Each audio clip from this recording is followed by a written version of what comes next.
A lot of people have been talking about the whole guaranteed housing thing as part of the Democratic platform, and it's funny to me because that's literally a part of the Democrat platform that has created so many problems for African American populations in urban centers.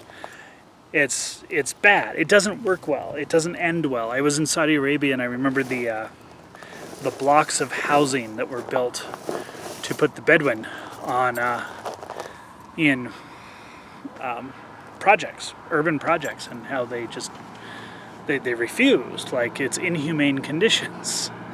These were pretty nice projects. Like this was 3-star hotel equivalent, oil money and everything. And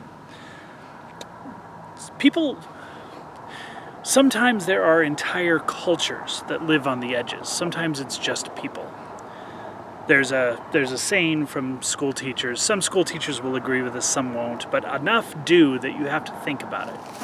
And the number varies. 1 in 20 or 2 in 10 of their students just don't obey rules, don't obey the law. They're just never going to be law-abiding citizens. Okay? There's different ways of handling that. There's quite frankly, the military works very well for that. You have people who you won't go into it. But there's also social edges. And a lot of people don't like social edges. A lot of people I talk to right now are very conservative. The Republican Party, which I am involved with at the moment because it's convenient if you like freedom right now. It's a very big tent, as I've mentioned before. And it has people, everyone from, gay polyamorous transsexuals to hardcore Latin Mass Catholics to anti-Catholic Protestants. There's a lot of people in there. There's some very firm conservatives who just don't like the lack of rules of people who live on the edges. The people who want to be free in their own way. One of the groups that I'm part of right now, it's more or less a veterans group, is preparing for bad stuff happening in the U.S. And one of the things that they talk about all the time, speech, certain kinds of speech should be illegal, control, everything should be about, law. There's no excuse to go out and counter-protest against Antifa or to go out and do civil disobedience against a bad mask law or a bad lockdown law because you're breaking the law. You're not following the rules. And I don't agree with that. I don't. I respect his opinion, but I do not agree with the idea that everything must be by the book. Because the book is not holy writ, and sometimes you have to break things. Laws, anyway. It's just... I am one of those people who has lived on the edges quite a lot, and I'm not very good with people's rules, regulations, or laws.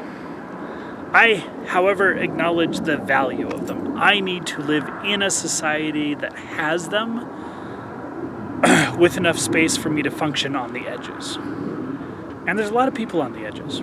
And one of the biggest problems, probably the biggest no bullshit, this is gonna kill people problem with the left, the ideas of welfare for all, Medicare for all, housing for all, college for all, is that they control all of this.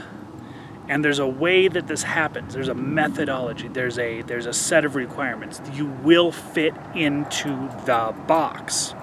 There's no outside the box. They'll talk about outside the box.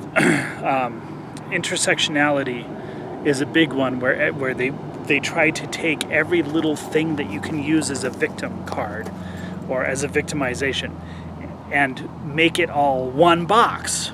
They literally are trying to destroy your individualism through combining victimization. It's bizarre. It's bizarre in a sense that I can't understand how anyone actually falls for it or accepts it, because and you see people in the intersectional spaces constantly whining and exaggerating and making their victimhood worse and worse and worse to try to keep their special identity, because it's the only thing they have to feel special. They don't do anything. They don't accomplish anything. There's no positive. So all they have for identity, for self-worth, is victimization, victimhood. And if you do too much intersectionality, you take away the uniqueness of their personal victim experience. And that leaves them with nothing. No identity, no psychology, no identity, nothing.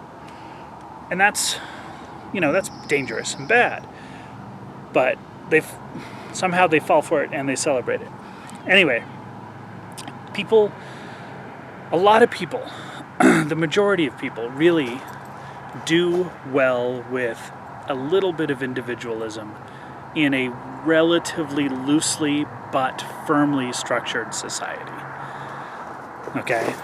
And most of our arguments right now in the United States are about what that society is going to be. Not about individualism, but about what that society is going to be. Is it going to be America, or is it going to be Antifa Bolshevism? Like, there's that's what it is. That's the difference. That's what's being argued about. I'm going to go for America because traditionally, even if accidentally, America allows for people to live on or past the edges. And that's important. There's a certain amount, 5% or 20%. You can argue about which one it is or what degree it is. People need to have those edges. And you need to protect those edges. The best thing about America, the absolute unbelievable win of America, is that you can pretty much survive on the edges with reasonably good health, hygiene, and access to your own goals, your own pursuit of happiness, without too much punishment, stress. Okay, there have been places and times in the United States where being a vagrant is an offense that can get you sent to a work camp, slave labor. We're really good with prison systems. The Democrats in the 90s did an amazing job at just pumping more and more slave labor into the United States through the prisons. That's one of their hallmarks. It's one of the reasons I will not trust them when it comes to law. The other main reason is that they tend to be poorly educated on topics of law or consequences and interpretation, and so they write really, really fucking shitty laws. Just a general observation. It's there's a reason for the common observation that if you understand law, you are conservative. It's not necessarily strictly speaking true, but there's some validity to it. You're going to appear conservative anyway because you want intelligent laws instead of unicorn fluff. Back on topic. Edges. We're at the cusp of a technological point. We're talking about, people are literally talking about chips. You have to carry with you, not implanted, like not in your head, not yet, but literally passport cards that have your vaccinations, and you can't go to work or you can't go to the store. Constant camera surveillance, social credit system. People are really talking about social credit systems globally. Cashless society. It's already, there is a fringe group that manages to do it a little bit, but it's very risky. But you're already pretty much screwed if you want to be mobile, have a vehicle, and not be part of mainstream society. the traveler thing, it's there, and most sheriff's departments will not fight you about it too hard because it's a mess and no one's really hurting anybody. But it's not universal. People go to jail and stay in jail for being travelers. If you don't know what that is, it's people who insist that they have a constitutional right to travel, which is true, and then they argue about it. And this isn't the Admiralty Law sovereign citizen thing. This is travelers. They will argue that you just cannot restrict them from putting a vehicle on the highway just because they don't have an address or this piece of paper or that piece of paper. They have a constitutional right, and you've made the motorways necessary for travel. Okay, and there's a way to argue it, and generally speaking, the local justice of the peace is going to be like, just keep driving. We're not going to fight this for 2 months. Edges. It's important to have space on the edges. And you, as a person, as a normal person, as a mundane, as a Dane, as a normie, as whatever you are, as a citizen, okay, may not like some of what that means. People who shower once a week. Is that good or bad? People who conserve their water because they carry it with them. People who don't use heated water for their showers. People who do their laundry in half-gallon pails. There's stuff there that makes people really uncomfortable. Living without refrigeration, only eating fresh. Stuff like that. People don't like it. It makes people very uncomfortable. Okay, it's outside of the bubble, but it's not you, And this is one of the big things about the left, the Democrats, the social uplifters, the social workers, the progressives. Every time you do this, you get stuck with the progressives. They don't allow you space to do this, to be different, to be on the edge. Right now, this moment in American history, it's kind of a wonderful thing because my imperialist tendencies, and I am actually an imperialist, a colonial, territorial imperialist.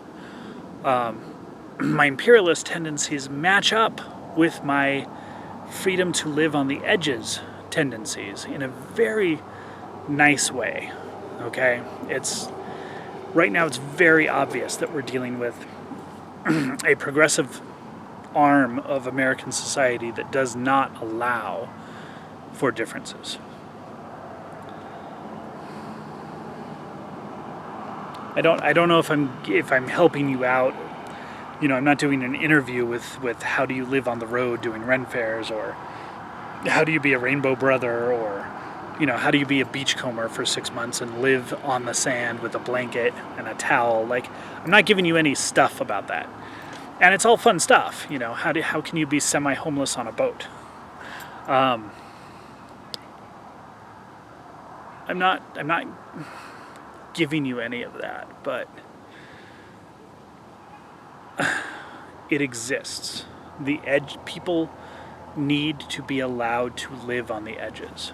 Yes, you need to have avenues for them to live comfortably, to get success with what they do, to have opportunities to integrate.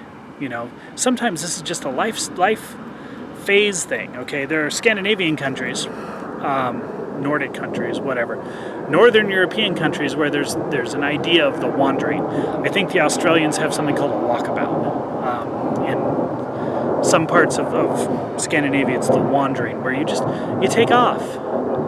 You just take off for a year, 6 months, 3 months, year, 2 years, and you go. And you don't necessarily have a home and this and that, and all the infrastructure, all the stuff, all the consumerist crap. You just go. You're not really worried about anything. You're not. These are societies where you're not going to go hungry if you do run across someone's house in the woods. You're going to chop some firewood or do something. There's a social cohesion to that. The idea is you will help them, they will help you, and it's an unspoken expectation. And of course, if you can't do whatever, or they can't do whatever, it's an expectation. It's not a law. No one's going to curse you for the devil if you don't do the right thing.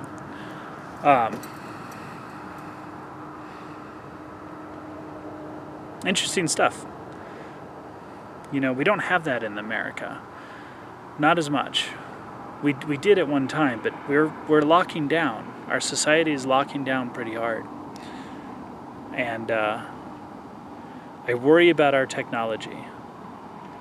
I wonder if I'm not going to be in a position in 4 or 5 years where I don't have a cell phone or a computer just because I can't maintain what edges I have right now and keep those.